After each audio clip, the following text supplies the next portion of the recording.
এবার এয়ারপোর্টে দেখা গেল জাহের আলভিকে। অবশেষে দেশে ফিরছেন আলভি। এয়ারপোর্টে আলভির ভিডিও নিয়ে এখন ব্যাপক চাঞ্চল্যের সৃষ্টি হয়েছে। সম্পূর্ণ ভিডিওটি দেখে আপনাদের মূল্যবান মতামত কমেন্ট বক্সে জানিয়ে যাবেন। ইকরার মৃত্যুর 10 দিন পর দেশে ফিরছেন জাহের আলভি। সোশ্যাল মিডিয়াতে আলভির একটি ভিডিও নিয়ে ব্যাপক চাঞ্চল্যের সৃষ্টি হয়েছে, যেখানে দেখা যায় আলভি বোর্ডিং পাস হাতে ইমিগ্রেশন কাউন্টারে কথা বলছে। বেশ কিছুক্ষণ আলভিকে কথা বলতে দেখা যায়। দূর থেকে কেউ একজন আলভির সেই ভিডিওটি ধারণ করেছে। ভিডিওটিতে আলভিকে বিষণ্ণ দেখা যায়, মুখে ছিল দুশ্চিন্তার ছাপ। ইতিমধ্যে আলভি দেশে ফেরার এই ভিডিও নিয়ে নানান রকম আলোচনার সৃষ্টি হয়েছে।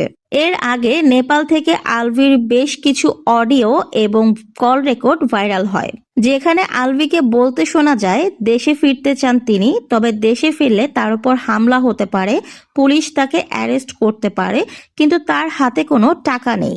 তার প্রচুর ক্যাশ টাকার প্রয়োজন। একজন বন্ধুর কাছে টাকা ধার চেয়েছিলেন আলভি, সেই রেকর্ডে শোনা যায়। গতকাল ছিল আলভির ছেলে রিজিকের জন্মদিন। সোশ্যাল মিডিয়াতে আলভি জন্মদিনের উইশ করে বলেন, আমি তোর জন্য বেঁচে আছি রিজিক, আমি তোকে একটু কাছে পেতে চাই। রিজিক বাবাকে ভীষণ ভালোবাসে, কল করে বলে বাবা তুমি তাড়াতাড়ি ফিরে আসো।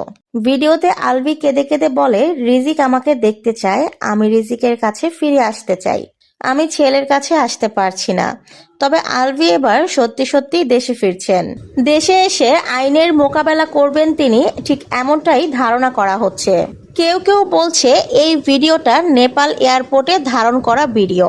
বাংলাদেশের উদ্দেশ্যে রওনা দিয়েছেন আলভি। তো ভিউয়ার্স, আপনাদের কাছে কি মনে হচ্ছে, আলভির কি বর্তমান সময়ে দেশে ফেরা উচিত? আর দেশে ফিরলে কিরকম সমস্যার সম্মুখীন আলভি হতে পারে? কমেন্ট বক্সে জানিয়ে যাবেন।